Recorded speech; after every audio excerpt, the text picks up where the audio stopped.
Well बाबा लोग कैसे हो। तो नेटफ्लिक्स ने फिर कोई हरकत करी है स्ट्रेंजर थिंग्स यूनिवर्स को लेकर। रिसेंटली हमें ये फोटो प्रोवाइड करी है एंड टीच करा है ये मिस्टीरियस क्वेश्चन पूछकर कि you know what date it is. भाई साहब क्या माजरा है, कौन सा पजल सॉल्व कराना चाहते हैं मेकर्स अब हमसे, कौन सी ऐसी बिग अपडेट देने वाले हैं मेकर्स हमें आज 11 जनवरी को, या फिर इन फ्यूचर में, या कल भी हो सकती है। ऑल्सो ये फोटो बहुत ट्रेंड कर रही है मार्केट में स्ट्रेंजर थिंग्स यूनिवर्स के फ्यूचर एक्सपेंडेशन के लिए। बाकी एंड ऑफ द वीडियो में डॉक्टर के फेट के बारे में भी बात करने वाले हैं आज डिटेल में, इसलिए दिल थाम के बैठ जाओ क्योंकि वीडियो काफी इंफॉर्मेटिव होने वाली है। बाकी लाइक कर दो वीडियो को शुरू करने से पहले, ऑल्सो नए लोग चैनल को सब्सक्राइब जरूर कर लेना। वेल मेकर्स ने रिसेंटली ये फोटो निकाली है जो कि सीधा सा सवाल पूछ रखा है कि व्हाट डेट इट इज। देखो एक तो ये कल के लिए प्रमोशन की टैक्टिक भी हो सकती है क्योंकि कल 12 जनवरी को डॉक्यूमेंट्री वीडियो आनी है स्ट्रेंजर थिंग्स की। सो आज 11 जनवरी है एंड 11 के हाथ का ये 11 का टैटू का मतलब फिर आज की डेट को मेंशन कर रहा होगा। एंड हेनरी के हाथ का जो ये 001 का टैटू है ये जनवरी को रिप्रेजेंट कर रहा होगा। या फिर इस पजल को और सॉल्व करें तो 001 प्लस 011 होता है 3। तो क्या डफर्स ने ये हिंट करना चाह रहे हैं कि आने वाले टाइम पर हमें स्ट्रेंजर थिंग्स यूनिवर्स के 3 न्यू प्रोजेक्ट्स और देखने को मिलने वाले हैं, मींस 3 मोर स्पिन ऑफ्स जो वो आज या कल में ही इंट्रोड्यूस करने वाले हैं क्योंकि स्पिन ऑफ्स को लेकर डफर्स जल्द ही अनाउंसमेंट करने वाले हैं। और हेनरी क्रील का ये टैटू 001 एंड 11 का ये टैटू 011 इसलिए दिया क्योंकि ये दोनों मेन फेस हैं स्ट्रेंजर थिंग्स यूनिवर्स के, ये हैं बेस और you can say backbone of stranger things universe. तभी इनके हाथ का ये टैटू का इस्तेमाल करके ये ऐसा हिंट करने की कोशिश कर रहे होंगे। बाकी थोड़ी और पजल के अंदर घुसे तो वेक्ना एंड 11 के डिजिट्स को मिलाकर देखें, दोनों के हाथों के नंबर्स की 3-3 डिजिट्स हैं और दोनों हाथ की ही 3-3 डिजिट्स को एड अप करें यानी सम अप करें तो टोटल 6 नंबर का रिजल्ट आता है। And yes stranger things universe में 6 नवंबर यानी 6 नंबर बहुत इंपॉर्टेंट है क्योंकि 6 नवंबर से ही तो ये सब कुछ स्टार्ट हुआ था, विलवायर स्काइप हुआ था और यहीं से हमें स्ट्रेंजर थिंग्स यूनिवर्स की नींव रखती दिखी थी।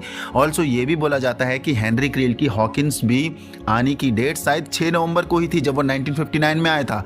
या फिर डफर्स ये हिंट देना चाह रहे हैं अगेन 6 नंबर से कि स्ट्रेंजर थिंग्स यूनिवर्स में 6 और new project means spin offs आएंगे और इस बात का सबूत हमें ये फोटो देने की कोशिश कर रही है क्योंकि इसमें 2016 के स्ट्रेंजर थिंग्स को छोड़ें तो आने वाले टाइम में पूरे 6 अपकमिंग शो देखने को मिल रहे हैं। अब आई डोंट नो ये कितना सही है कितना फेक है। जहां इस फोटो के अकॉर्डिंग अगर बात करें तो 2025 में हमें स्ट्रेंजर थिंग्स टेल्स ऑफ 85 देखने को मिलने वाला है जो ऑलरेडी अनाउंस्ड है। एंड 2027 में नैन्सी व्हीलर कॉन्फिडेंशियल शो के लिए प्रॉमिसेस दिख रहे हैं इस फोटो में। 2028 के लिए Harrington and Henderson paranormal services के लिए प्रॉमिसेस दिख रहे हैं। 2029 में द क्रील शो के लिए प्रॉमिसेस सेट कर रहे हैं एंड 2030 में हॉकिंस लैब का प्रॉमिसेस दे रहे हैं एंड 2031 में स्ट्रेंजर थिंग्स चैप्टर 2 का प्रॉमिसेस दिख रहा है। तो ऐसा कुछ होगा या नहीं वो तो फ्यूचर में ही पता चलेगा एंड एक हिसाब से ये मुझे फेक ही लग रहा है बट बहुत से कॉन्फिडेंट सोर्सेस की तरफ से ये फोटो सर्कुलेट करी जा रही है मार्केट में यानी ट्विटर में जिनकी मोस्ट ऑफ द न्यूज सही ही रहती है। दैट्स वाई मैंने तुम्हारे साथ ये शेयर करा है, वरना ये फोटो बहुत पहले से सर्कुलेट हो रही है और मुझे फेक ही लग रही थी एक बार के लिए। बाकी आपके हिसाब से और क्या मतलब निकल सकते हैं इन डिजिट्स के ऊपर, हेनरी क्रील का ये टैटू एंड 11 के हाथ का ये टैटू, ये क्या और पजल सॉल्व करा सकता है या क्या और रिजल्ट दे सकता है या क्या और हिंट दे रहा है। जो मेरे हिसाब से हो सकता था मैंने सब आपको बता दिया, आपके हिसाब से जो होगा जरूर बता देना नीचे कमेंट बॉक्स पर। Now talk about doctor Cage character. बाबा इस कैरेक्टर को डफर्स ने कोई भी जस्टिस नहीं दिया जो कि ये कैरेक्टर लिंडा हैमिल्टन के द्वारा परफॉर्म किया गया था जो हॉलीवुड की बहुत बड़ी एक्ट्रेस है। जिस हिसाब से ये कैरेक्टर इन्वॉल्व था अपनी जॉब को लेकर अपने वर्क को लेकर उसने बखूबी रोल प्ले किया है। हमें इसका कोई ओरिजिन नहीं दिखाया, नो बैक स्टोरी, इसका कोई सीरियस पर्पस भी नहीं देखने को मिला, मोटिव भी नहीं देखने को मिला है एंड एंडिंग तो हमें दिखाई नहीं गई इस कैरेक्टर की क्योंकि जिस हिसाब से ये 11 के पीछे पड़ी थी डॉक्टर के एक बार के लिए डॉक्टर ब्रीनर की बहन का वाइफ दे रही थी। एंड यस हमने इस पे बहुत सी थ्योरीज भी बनाई थी, बात भी करी थी कि डॉक्टर के में भी डॉक्टर ब्रीनर की बहन हो सकती है बट डफर्स ने कोई लिंक नहीं दिया है। स्टिल ये मिस्ट्री है कि वो बहन थी या नहीं थी, कोई कनेक्शन नहीं दिया। जबकि वॉल्यूम 1 में हमने देखा था डॉक्टर के अपसाइड डाउन रिसर्च बेस पर डिमोगोर्गन्स के हेड एंड बाकी अपसाइड डाउन क्रिएचर्स पर सॉलिड चीर फाड़ करते हुए रिसर्च कर रही थी, जो कि हमने एज्यूम करा था कि वॉल्यूम 2 के स्टार्टिंग में मे भी एक स्टोरी ओरिजिन हमें देखने को मिल सकता है डॉक्टर के का, जो जस्टिफाई करेगा कि ये कहाँ से आई है या फिर डॉक्टर ब्रीनर की बहन ये है तो कैसे है। ठीक है, ये चीज़ मानते हैं कि डॉक्टर के यूएसए गवर्नमेंट के सिंपल ऑर्डर्स को फॉलो कर रही थी, दैट्स वाई वो इतना फोकसली काम कर रही थी, 11 के पीछे पड़ी थी, जो भी थी वो अलग बात है।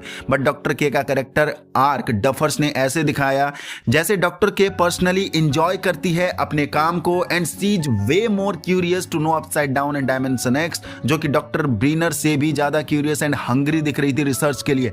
तो मे बी ऐसा कोई ओरिजिन डफर्स डॉक्टर के का दिखा सकते थे कि डॉक्टर के बचपन में कोई ऐसी इंसिडेंट हुआ होगा जो वो एक्सीडेंटली डायमेंशन एक्स के बारे में जान गई होगी या कुछ भी चीजें, एंड तब से उसके अंदर फिर डायमेंशन एक्स को जानने की भूख और बढ़ गई होगी, या फिर सिंपल डॉक्टर ब्रीनर की बहन के रूप में भी उसे इंट्रोड्यूस कर देते तो भी हम फैन सिंपली सेटिस्फाई हो जाते। फिर डॉक्टर के का अपना जॉब में ऐसे इन्वॉल्व होने का मतलब भी समझ में आता है कि साला ये दोनों भाई बहन डायमेंशन एक्स के ऊपर बिल्कुल पागल हुए पड़े हैं, उसे रिसर्च कर रहे हैं, न जाने क्या ही करके मानेंगे। एंड यही डॉक्टर के की तरफ से एक पर्सनल राइवलरी एंगल भी जुड़ जाता 11 के लिए, क्योंकि डॉक्टर के अपने भाई की मौत का जिम्मेदार स्टिल 11 को ही समझ रही होगी, यानी समझ रही थी, और उसका भाई का जो सपना था वो डॉक्टर के पूरा कर रही है या कर रही थी। दैट्स वाई डॉक्टर के 11 के लिए ऐसे पागलों की तरह पीछे पड़ी हुई थी, क्योंकि लिंडा हैमिल्टन हॉलीवुड की बहुत बड़ी एक्ट्रेस है और उसके रोल के लिए सभी बहुत एक्साइटेड थे जब ये इंट्रोड्यूस करी गई थी। लेकिन डफर्स ने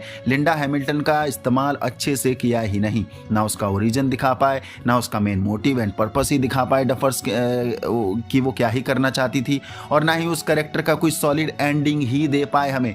एटलीस्ट सॉलिड एंडिंग तो दे ही देनी चाहिए थी। मीन्स जिस हिसाब से वो पागलों की तरह पीछे पड़ी थी, अपने उसमें नाकाम थी, अपने काम में नाकाम थी, लेकिन वो उस चीज को कैसे एक्सेप्ट कर रही थी, क्योंकि डॉक्टर के का कैरेक्टर काफी डोमिनेंट भी लग रहा था, तो डोमिनेंट कैरेक्टर को अपना फेलियर एक्सेप्टेंस वाला एंडिंग लिए थोड़ा सॉलिड हो सकता था मामला। मेरे हिसाब से डॉक्टर के का कैरेक्टर एक सॉलिड एंडिंग को डिजर्व करता था, जैसे हमारे बहुत से कैरेक्टर डिजर्व करके गए हैं।